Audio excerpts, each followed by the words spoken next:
Bonjour la France sur Europe 1. Mathilde Terrier, particulièrement à cette heure-ci, à chaque fois elle nous ramène des sons un peu particuliers, un reportage assez particulier comme aujourd'hui, puisque là nous se baladons dans des nudistes aujourd'hui encore. Non, mais c'est un endroit impossible. Hier vous avez passé votre après-midi dans une prostate, et c'était pas une blague. Vous êtes entré dedans avec vos grands pieds, votre tout petit micro, et en plus vous étiez accompagnée. Racontez-nous cette histoire, Mathilde. Oui, alors c'était assez confortable. On va y revenir. On le sait. C'est bon chaud. Elle commence par on va y revenir. On va y aller dedans. Ah, on va aller vraiment dans le sujet. Oui. Bon, alors on le sait, le mois de novembre, c'est le mois de la sensibilisation autour du cancer, le mois sans tabac, le mois aussi de la Movember, qui consiste à se laisser pousser la moustache comme Bertrand Bernard. Enfin, on ne sait plus trop si c'est une moustache ou un bouc. Je l'ai fait en septembre. C'est un petit bouc. C'est son adolescence, c'est tout en fait. Oui. C'est son petit duvet. Problème de barbe pour lutter contre les cancers masculins. Et puis aussi celui de la prostate tour. Est-ce que quelqu'un a déjà participé à la prostate tour? Non, mais j'adorerais. Eh bien, écoutez, c'est une prostate géante qui fait le tour de la France. Elle sillonne comme ça les routes de France pour sensibiliser sur cet organe et ses maladies. Elle était la semaine dernière à Toulouse et à Reims. Et elle est arrivée hier après-midi, tranquillement, à l'hôpital Thénon, dans le 20e arrondissement. Alors forcément, j'ai voulu aller la voir. Mais alors, à quoi ça ressemble, une prostate géante? Eh bien, c'est une grosse boule, un peu comme un igloo géant, mais rose.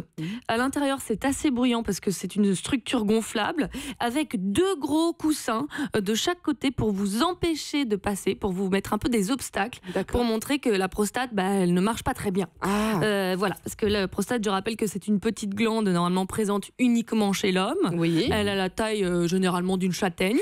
Oui, je suis très renseignée sur ce sujet. Une châtaigne, ce n'est pas plus grand qu'une châtaigne. On parle pas du goût. Enfin, il y a plein de tailles de châtaignes, cela dit. N'importe quoi. Mais à l'intérieur, on a des coussins, nous aussi. Mais non, vous allez voir. Donc souvent, elle passe inaperçue jusqu'à ce qu'elle pose des problèmes chez l'homme passé 50 ans. Elle joue un rôle dans le système reproducteur. Elle peut aussi être source de plaisir. Bon, ça, c'est un autre sujet. Oui. Vous voulez rentrer dedans? Bah oui. Dans ce sujet-là, le plaisir. Dans tout. Allons-y. Dans la prostate. On se donne tous la main. Comment ça se passe? Écoutez, venez avec moi. Moi, c'est parti. Je ne suis pas allée toute seule pour me frayer un chemin. J'ai demandé l'aide du professeur Olivier Cusneau, le chef du service urologie à l'hôpital Thénon. Donc là, face à nous, on a cette prostate géante, docteur. Oui. Par où on rentre? On rentre par la vessie, en fait. On suit le chemin des urines. Alors on y va? Ça fait du bruit là-dedans. Ça fait du bruit, oui. Et donc là, on arrive sur la prostate qui obstrue le canal. Donc on est dans la situation avec une prostate qui est gonflée, qui a un adénome de la prostate. Et donc l'urine est gênée pour avancer. Et là, donc, on a du mal à passer. On a du mal à passer et les lobes de la prostate sont repoussés latéralement. Voilà. Ah oui, à 2, ça met un peu d'intimité là. Voilà, et donc on arrive quand même à passer. Et là, on arrive en fait sur la partie inférieure de la prostate. Mais attendez, ne partez pas de cette prostate. Je n'ai pas compris. Où est-ce que cette prostate ne va pas bien? Alors, elle ne va pas bien là, en fait, où elle est gonflée et là où on a du mal de passer. C'est là où les urines sont freinées, en fait, à la sortie de la vessie. Tu vois, on était sur le chemin des urines. Oui. Et donc, ça fait flipper un peu. Mais non, mais c'est clair au moins. Moi, c'est vachement clair. Comment ça fonctionne, non? On a enfin compris. Ça sert à ça, non, j'imagine, cette prostate effectivement, géante. ça permet de connaître cet organe, souvent méconnu, et de parler des maladies de la prostate. Ce qui n'est toujours pas évident, ce n'est pas moi qui le dis, c'est le docteur. Elle est là pour sensibiliser les personnes à ces 2 pathologies fréquentes, qui sont l'hypertrophie bénigne de la prostate et le cancer de la prostate, et expliquer un petit peu les mécanismes qui expliquent les symptômes et comment se faire dépister. C'est un sujet hyper tabou. Le rôle, justement, de ces journées, c'est de désacraliser, si on peut dire, ou de supprimer ce tabou pour cette pathologie en expliquant qu'il faut mieux, en fait, ne pas faire la politique de l'autruche, s'en occuper pour justement ne pas avoir ce qui fait peur aux patients, qui sont les séquelles du traitement. Une maladie de la prostate n'est pas forcément une maladie qui va handicaper sur le plan urinaire ou sexuel.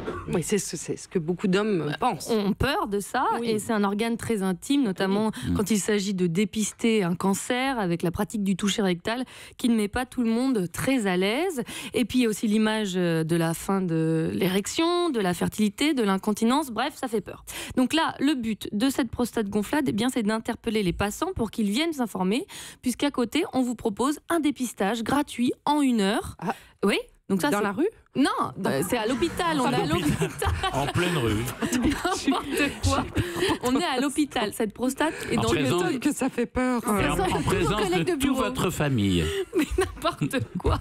Allez-y, Mathilde. Bon, mais vous allez voir que c'est extrêmement important de faire de la prévention, puisque j'ai demandé aux personnes qui se trouvaient à côté de cette prostate si elles savaient ce que c'était, et vous allez voir que cette zone est souvent méconnue. Qu'est-ce que vous voyez en face de vous? Bah, je sais pas. C'est pour faire un scanner ou un truc comme ça, non? Une caverne. Une tente. Une tente? Non. Non, c'est une prostate. Ah d'accord, c'est pour les hommes ça. Ah, ok, d'accord, ouais. Ok. Vous avez jamais entendu parler de la prostate? La prostate, c'est dans l'estomac, je sais pas, au bout de l'œsophage, je sais pas du tout. Alors, l'estomac... Ça rigole dans le public, mais vous voyez, finalement, voilà, on Peut-être sait que dans le cas de ce monsieur, c'est vrai, on ne mais sait pas.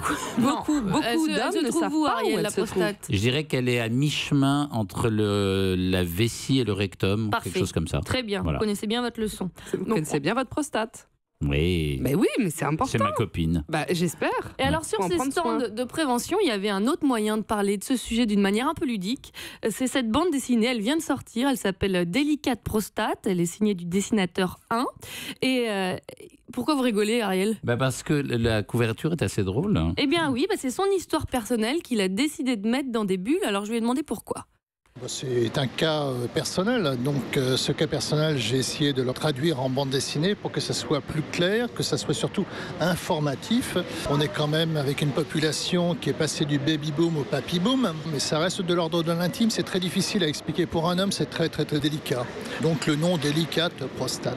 Dès qu'on dit prostate, c'est lié au vieillissement, à l'âge, et on sait que prostate, c'est égal à impuissance et incontinence. Donc ces deux facteurs foutent la trouille à tout le monde. Hein. Et c'est pas forcément vrai. En fait. Et c'est pas forcément vrai.